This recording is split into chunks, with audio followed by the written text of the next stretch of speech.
ZEE5 ಇರುವಾಗ ನೀವು ನಿಮ್ಮ ನೆಚ್ಚಿನ ಶೋಗಳನ್ನ ಎಂದಿಗೂ ಮಿಸ್ ಮಾಡಿಕೊಳ್ಳುವುದಿಲ್ಲ. ಅದು ಸಂಪೂರ್ಣ ಉಚಿತವಾಗಿ.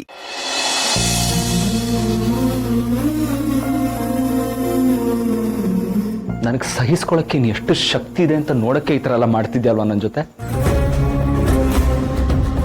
ಚಿಕ್ಕ ವಯಸ್ಸಲ್ಲೇ ನನ್ನವರು ಅನ್ನೋರನ್ನ ಕಿತ್ಕೊಂಡು ನನ್ನ ತಂಗಿನೂ ಅನಾಥರನ್ನಾಗಿ ಮಾಡಿದೆ. ನನಗೆ ಪ್ರಪಂಚನೇ ಅನ್ನೋ ಥರ ಪ್ರಿಯಾನ್ ಕೊಟ್ಟೆ. ಈಗ ಅವಳಿಗೆ ಈ ಗತಿ ತಂದಿದ್ಯಾ. ಇದನ್ನೆಲ್ಲ ನೋಡಿ ನಾನು ಕುಗ್ಗೋಗ್ತೀನಿ ಅನ್ಕೊಂಡಿದ್ಯಾ? ಇಲ್ಲ, ಸಹಿಸ್ಕೊಂತೀನಿ. ನೀನು ನನಗೆ ಎಷ್ಟು ಕಷ್ಟ ಕೊಡ್ತೀಯೋ ಅಷ್ಟೇ ನಾನು ಗಟ್ಟಿ ಆಗ್ತಾ ಹೋಗ್ತೀನಿ. ಬಹುಶಃ ನನ್ನ ಹಣೆಯಲ್ಲಿ ನೀನು ಕಷ್ಟಗಳು ಬಿಟ್ಟರೆ ಬೇರೆ ಏನೂ ಬರ್ದಿಲ್ಲ ಅಂತ ಕಾಣುತ್ತೆ. ಪರವಾಗಿಲ್ಲ, ಅದನ್ನು ಪ್ರಸಾದ ಅನ್ಕೊಂಡು ಸ್ವೀಕರಿಸ್ತೀನಿ. ಆದರೆ ತನ್ನ ಬದುಕನ್ನ ನನ್ನ ಜೊತೆ ಹಂಚ್ಕೋಬೇಕು ಅಂತ ಬಂದಿರೋಳಿಗೆ ಯಾಕಿಷ್ಟೊಂದು ತೊಂದರೆ ಕೊಡ್ತಿದ್ಯಾ? Not fair, not fair. ಅವಳೇನಾದ್ರೂ ಹುಷಾರಾಗಿಲ್ಲ ಅಂತಂದ್ರೆ ನನ್ನ ಪಾಲ್ಗೆ ನೀನು ಇಲ್ಲ ಅಂತ ನಾನು ಬದುಕಬೇಕಾಗತ್ತೆ. ನೀನಿಲ್ಲ ಅಂತ ನಾನು ಬದುಕಬೇಕಾಗತ್ತೆ.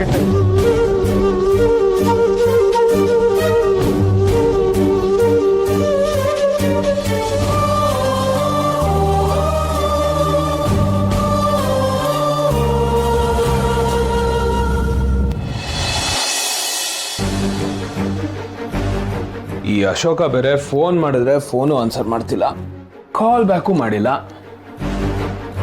ಇಷ್ಟೊತ್ತಿಗೆ ಪದೇ ಪದೇ ಫೋನ್ ಮಾಡಿದ್ರೆ ಸುಮ್ಮನೆ ಅವನಿಗೆ ಡಿಸ್ಟರ್ಬ್ ಮಾಡ್ದಂಗೆ ಆಗುತ್ತೆ. ಆದರೆ ಅವ್ನ ಲೈಫಲ್ಲಿ ಏನೋ ಸಮಸ್ಯೆ ಇದೆ ಅಂತ ಅನ್ನಿಸ್ತಿದೆ. ಕಳ್ಳನ ಮಗ ನನ್ನ ಹತ್ರ ಏನೂ ಮಾತಾಡ್ತಾನೂ ಇಲ್ಲ. ಆಗಿದಾಗಲಿ ಫೋನ್ ಮಾಡಿ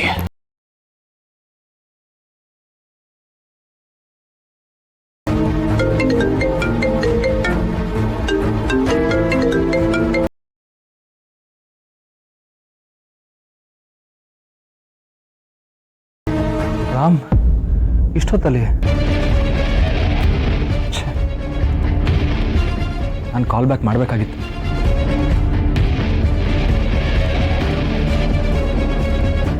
ಹಲೋ, ಏನು ಮಗ ಇಷ್ಟೊತ್ತಲ್ಲಿ ಕಾಲ್ ಮಾಡಿದ್ಯಾ? ನಿದ್ದೆ ಬರ್ತಾ ಇಲ್ವಾ? ಹೂನಪ್ಪ, ನಿದ್ದೆ ಬಂದಿಲ್ಲ. ನಿನ್ನ ಹತ್ರ ಲಾಲಿ ಹಾಡು ಕೇಳಿಸ್ಕೊಳ್ಳೋಣ ಅಂತ ಫೋನ್ ಮಾಡಿದೆ. ಸಿಗ್ತೀಯ ಅಂತ ಹೇಳಿ ಈಗಲೇ ಸಿಗ್ತೀನಿ ಅಂದ್ರೆ ಮಲಗಿರೋ ನನ್ನ ಹೆಂಡತಿ ಮಗಳನ್ನ ಬಿಟ್ಟು ಬುದ್ಧನ ಥರ ಓಡ್ ಬಂದ್ಬಿಡ್ತೀನಿ. ಗೌತಮನ ಹಾಗೆ ಅಂತ ಹೇಳು, ಯಾಕೆಂದ್ರೆ ಅವನ ಮನೆ ಬಿಟ್ಟು ಬಂದ ಮೇಲೆನೆ ಬುದ್ಧ ಆಗಿದ್ದು. ಆದ್ರೆ ನನಗೆ ಬುದ್ಧ ಆಗೋ ಆಸೆ ಏನಿಲ್ಲ ಮರೆಯ. ನನಗೆ ನನ್ನ ಹೆಂಡತಿ ಮಗಳು ಇದೆಲ್ಲ ಇದ್ರೆ ಸಾಕು. ಜಗತ್ತಲ್ಲಿರೋ ಅಷ್ಟು ಖುಷಿ ಬೇಕು ಅನ್ನೋ ದುರಾಸೆನೂ ಇಲ್ಲ ನನಗೆ. ಬೇಸಿಕ್ ರಿಕ್ವೈರ್ಮೆಂಟು ಒಂದು ಫ್ಯಾಮಿಲಿ, ಹೆಂಡತಿ, ಮಗಳು, ಆಮೇಲೆ ಈ ನನ್ನ ಬೆಸ್ಟ್ ಫ್ರೆಂಡು, ಇಷ್ಟಿದ್ರೆ ಸಾಕು. ಎಲ್ಲಿದ್ ಈಗಲಾದ್ರೂ ಹೇಳು ಏನು ಪ್ರಾಬ್ಲಮ್ ಅಂತ. ಏನು ಪ್ರಾಬ್ಲಮ್ಮು? ಮಗ, ಏನೋ ಆಗ್ತಿದೆ ನಿನ್ನ ಲೈಫಲ್ಲಿ. ಏನಿಲ್ಲ ಕಣೋ, ಮಲಗಕ್ಕೆ ಅಂತ ಹೊರಟಿದ್ದೆ. ಆಯ್ತು ಬಿಡಪ್ಪ, ಮಲ್ಗೋಕೆ ಹೊರಟವನ್ಗೆ ಕಾಲ್ ಮಾಡಿ ಡಿಸ್ಟರ್ಬ್ ಮಾಡಿದೆ ಅನ್ಸುತ್ತೆ. ನೀನು ಹೋಗ್ಕಂದ ಮಲ್ಕೋ. ಮಗ ಸಾರಿ, ನಾನು ಕಾಲ್ ಬ್ಯಾಕ್ ಮಾಡಬೇಕಾಗಿತ್ತು. ಹಾಗಾದ್ರೆ ನಿನಗೆ ನಾನು ಇಷ್ಟೊತ್ತಲ್ಲಿ ಯಾಕೆ ಕಾಲ್ ಮಾಡಿದೆ ಅಂತಾನೂ ಗೊತ್ತು. ಅಲ್ಲ ಕಣೋ, ಲೈಫಲ್ಲಿ ಇದುವರೆಗೂ ನಾನು ಕಾಲ್ ಮಾಡಿದಾಗ ಅಕಸ್ಮಾತ್ ನೀನು ಕಾಲ್ ಪಿಕ್ ಮಾಡದೆ ಹೋದ್ರೂ ಇಮಿಡಿಯೇಟ್ಲಿ ಮಿಸ್ ಕಾಲ್ ನೋಡ್ಬಿಟ್ಟು ಕಾಲ್ ಬ್ಯಾಕ್ ಮಾಡ್ತಾ ಇದ್ದೆ ಅಂತ ಹುಡುಗ ನೀನು. ಲೈಫಲ್ಲಿ ಫಸ್ಟ್ ಟೈಮ್ ಆಗಿದ್ದು. ಹಾಗಾದ್ರೆ ನಿನ್ನ ಲೈಫಲ್ಲಿ ಏನೋ ಸಮಸ್ಯೆ ಇದೆ ಅಂತ ತಾನೇ ಅರ್ಥ. ಅಂಥದ್ರಲ್ಲಿ ನನಗೆ ಹೇಳ್ಕೊಳಕ್ಕಾಗದೆ ಇರೋಂಥದ್ದು ಏನೋ ವಿಷಯ ಇದೆ ಅಲ್ಲಿ. ಏನಿಲ್ಲ ಮಗ, ಅದು ಪ್ರಿಯಾಗೇನಾಯ್ತು? ಇಶ್ ಓಕೆ? ಹಾ, ಆಲ್ ಓಕೆ ಮಗ. ಪ್ರಿಯಾನು ನಾನು ಒಟ್ಟಿಗೆ ಟೈಮ್ ಸ್ಪೆಂಡ್ ಮಾಡೇ ಇಲ್ಲ ಮಗ. ಅದಕ್ಕೆ ಇನ್ಮೇಲಾದರೂ ಒಬ್ರಿಗೊಬ್ರು ಸ್ವಲ್ಪ ಟೈಮ್ ಕೊಡೋಣ ಅಂತಿದ್ದೀವಿ. ಅವಳು ಗೊತ್ತಲ್ಲ ನಿನಗೆ, ಚಿಕ್ಕ ಮಗು ಥರ ಎಲ್ಲ ಅಟೆನ್ಷನ್ ಅವಳಿಗೆ ಬೇಕು. ಅವಳ ಕಲ್ಪನೆ ಲೋಕನೇ ಬೇರೆ. ಇನ್ನು ನಾನು ಹೇಗೆ ಅಂತಾನೂ ನಿನ್ಗೆ ಗೊತ್ತು, ಬೋರಿಂಗ್ ಸನ್ಯಾಸಿ. ಅದಕ್ಕೆ ಸ್ವಲ್ಪ ಈ ಆಫೀಸ್ ಕೆಲಸ, ಫೋನು ಅದೆಲ್ಲ ಸೈಡಲ್ಲಿಟ್ಟು ಪ್ರಿಯನ್ ಜೊತೆ ಸ್ವಲ್ಪ ಟೈಮ್ ಸ್ಪೆಂಡ್ ಮಾಡೋಣ ಅಂತ ಕಣೋ, ಅಷ್ಟೇ. ಅಷ್ಟೇ ಅಂತ ಹೇಳ್ತಿದ್ಯಲ್ಲ ಮರಯ್ಯ, ಇಟ್ಸ್ ಅ ಗ್ರೇಟ್ ನ್ಯೂಸ್ ಕಣೋ. ಸೀನ್ ಇದೆ ಅಂತ ಗೊತ್ತಾಗಿದ್ದಿದ್ರೆ ಇಷ್ಟೆಲ್ಲ ತಲೆನೇ ಕೆಡ್ಸ್ಕೊತಾ ಇರ್ಲಿಲ್ಲ. ಅಂತೂ ಇಂತೂ ಪ್ರಿಯಾ ನಮ್ಮ ಹುಡುಗನ ರಿಪೇರಿ ಮಾಡ್ತಾ ಇದ್ದಾಳೆ ಅಂತ ಗೊತ್ತಾಯ್ತು. Very good, very good. ಇದೇ ಖುಷಿಗೆ ಪ್ರಿಯಾಂಗೊಂದು ನನ್ನ ಕಡೆಯಿಂದ ಸ್ಪೆಷಲ್ ಗಿಫ್ಟ್ ಕೊಡ್ಲೇಬೇಕು ಮಗ. ನೋಡು ನೋಡು ನೋಡು ನಿನ್ ಲೈಫಲ್ಲಿ ಇಷ್ಟೊಂದೆಲ್ಲ ಚೇಂಜಸ್ ಆಗ್ತಿರ್ಬೇಕಾದ್ರೆ ಅದು ಅಲ್ಲದೆ ನಿನ್ ಪ್ರಿಯಾಗೆ ಇಷ್ಟ ಕಷ್ಟಪಟ್ಟು ಒಂದಷ್ಟು ಟೈಮ್ ಬೇರೆ ಸ್ಪೆಂಡ್ ಮಾಡ್ತಿದ್ಯಾ. ನಾನೇ ಸುಮ್ಮನೆ ಏನೇನೋ ಮಾತಾಡಿ ನಿನ್ನ 10 ನಿಮಿಷ ಕಳೆದ್ಬಿಟ್ಟೆ ಮಗ. ಐ ಆಮ್ ರಿಯಲಿ ಸಾರಿ ಕಣೋ. ಏಯ್ ಸುಮ್ಮನಿರ, ನನ್ನ ಲೈಫಲ್ಲಿ ಏನೇ ಚೇಂಜಸ್ ಆದ್ರೂ ಕೂಡ ನಿನ್ನ ಸ್ಥಾನ ಮಾತ್ರ ಸೇಮ್. ಗೊತ್ತು ಮಾರೆ. Enjoy your precious time. I am so happy for you guys ಕಣೋ. ಅಶೋಕ ಅಂದಾಗೆ ಒಂದು ವಿಷಯ ಕಣೋ, ನಿಂಗೆ ಗೊತ್ತಲ್ವಾ ಸಿಹಿ ವಿಷಯದಲ್ಲಿ ನಾನು ಯಾವತ್ತೂ ಲೈಟಾಗಿ ತಗೊಳ್ಳೋದಿಲ್ಲ ಅಂತ. ನಿನ್ನ ಹತ್ರ ಹೇಗೆ ಹೇಳೋದು ಅಂತಲೂ ಗೊತ್ತಾಗ್ತಿಲ್ಲ. ಬಟ್ ಸಿಹಿಗೆ ಬೋರ್ಡಿಂಗ್ ಸ್ಕೂಲ್ಗೆ ಹೋಗೋದಕ್ಕೆ ಪ್ರಾಂಪ್ಟ್ ಮಾಡಿ ಹೇಳ್ಕೊಟ್ಟಿದ್ದೆ ಚಿಕ್ಕಿ ಕಣೋ. ಭಾರ್ಗವಿ ಚಿಕ್ಕಿನ ಯಾ ಮಗ, ಬಟ್ ಯಾಕೆ ಏನು ಅಂತ ನಂಗೆ ಒಂಚೂರು ಐಡಿಯಾ ಇಲ್ಲ. And I don't want to jump in to any conclusion also. First ಈ ಕನ್ಫ್ಯೂಷನ್ಸ್ನೆಲ್ಲ ಕ್ಲಿಯರ್ ಮಾಡ್ಕೊಳ್ಳೋದಕ್ಕೆ ನಾನೇ ಡೈರೆಕ್ಟಾಗಿ ಹೋಗಿ ಚಿಕ್ಕಿ ಹತ್ರ ಮಾತಾಡೋಣ ಅಂತ ಅನ್ಕೊಂಡಿದ್ದೀನಿ.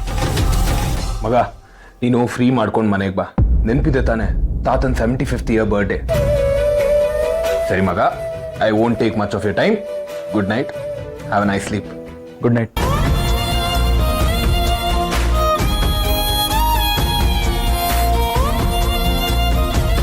ಫೈನಲಿ ಇವನ್ ಲೈಫಲ್ಲಿ ಒಂದು ಒಳ್ಳೆ ಚೇಂಜ್ ಕಾಣಿಸ್ತಾ ಇದೆ. ಭಾರ್ಗವಿ ಚಿಕ್ಕಿ ಬಗ್ಗೆ ಒಂದು ಸಣ್ಣ ಅನುಮಾನದ ಕಿಡಿ ಹೊತ್ತಿದ್ರೂ ಸಾಕು, ಅವ್ರ ನಿಜರೂಪದ ದರ್ಶನ ಆಗೇ ಆಗುತ್ತೆ. ಆದರೆ ನನ್ನ ನೋವಿನ ಹೊರೆ ಮಾತ್ರ ನಿನ್ನ ಹೆಗಲ ಮೇಲೆ ಹಾಕಲ್ಲ ಮಗ. ಎಷ್ಟು ಸಾಧ್ಯ ಆಗುತ್ತೋ ಅಷ್ಟು ನಿನ್ನಿಂದ ಮುಚ್ಚಿಡ್ತು. ಸಾರಿ ಮಗ.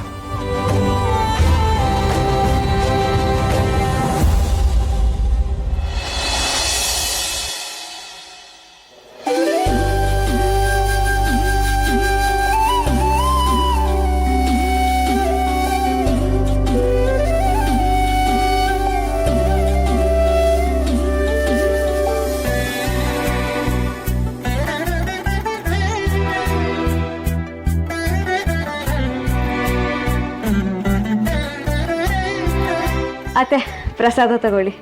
ಪ್ರಸಾದ? ಇದು ಸ್ಪೆಷಲ್ ಆಗಿ ನಮ್ಮ ಸಿಹಿನೇ ಹರಕೆ ಹೊತ್ಕೊಂಡು ಮಾಡಿರೋ ಪ್ರಸಾದ. ಇದು ವಿಶೇಷ ಹರಕೆ? ಏನದು?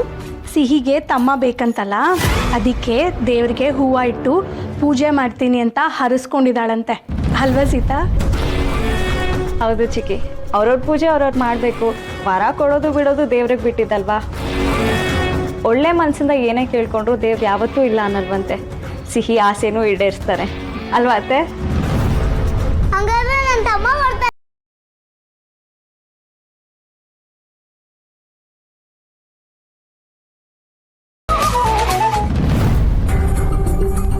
ZEE5 ಆಪ್ ಡೌನ್ಲೋಡ್ ಮಾಡಿ ಎಲ್ಲಾ ಸಂಚಿಕೆಗಳನ್ನು ಸಂಪೂರ್ಣ ಉಚಿತವಾಗಿ ನೋಡಿ.